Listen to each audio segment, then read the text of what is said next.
So Nick, tell me what the weirdest thing is that people have said to you since you are in a wheelchair. Probably the weirdest thing someone has said to me is the fact they asked me if I wanted a walking cane because they thought I could just get out of this chair and start walking. Do people treat you differently because you're in a wheelchair? Yes. The number one thing I probably hate the most is when people, they see me, so they start talking to me in this really high-pitched baby voice. No. Yes. So what does that make you feel like? It makes me feel probably stupid. Like I'm not a human being, like I'm not a person. So tell me something. Tell me something.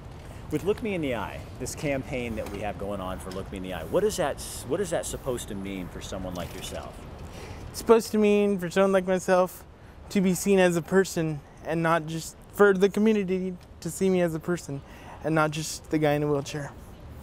Because what does that feel like when somebody sees you as just a guy, just Nick in a wheelchair? They don't even know your name, just a guy in a wheelchair.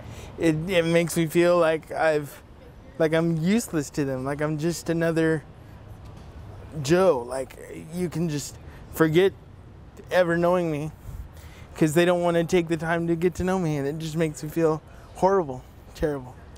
Now, cities all over Lane County are joining in and signing a proclamation to say September's Look Me in the Eye month.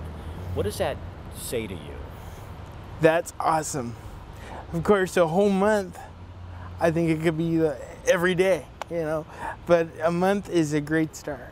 What does that say to you? Does it give you value? Does that say to you that you have value? Yes, definitely.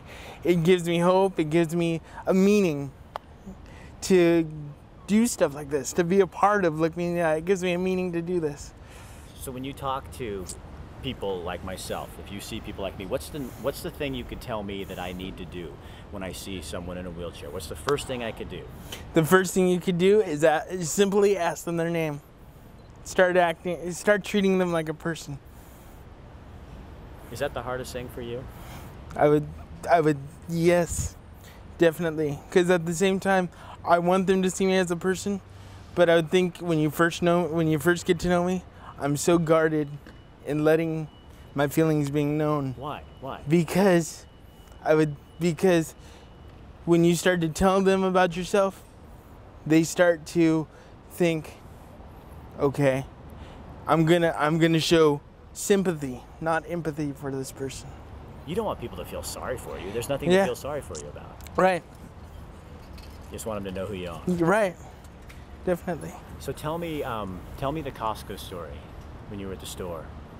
Okay. I was at Costco about 2 weeks ago, and this guy had his shopping cart, and I'm standing right in his pathway.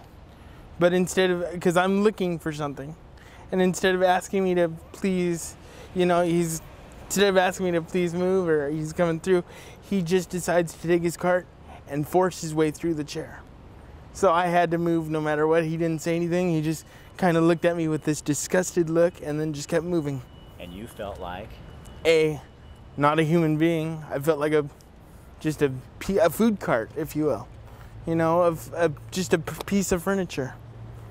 Hey Nick, thank you so much for talking to us on the water cooler and telling us what you're thinking and what you feel. We appreciate it. Thank you. And look me in the eye, right? Yeah. Okay. We'll be back.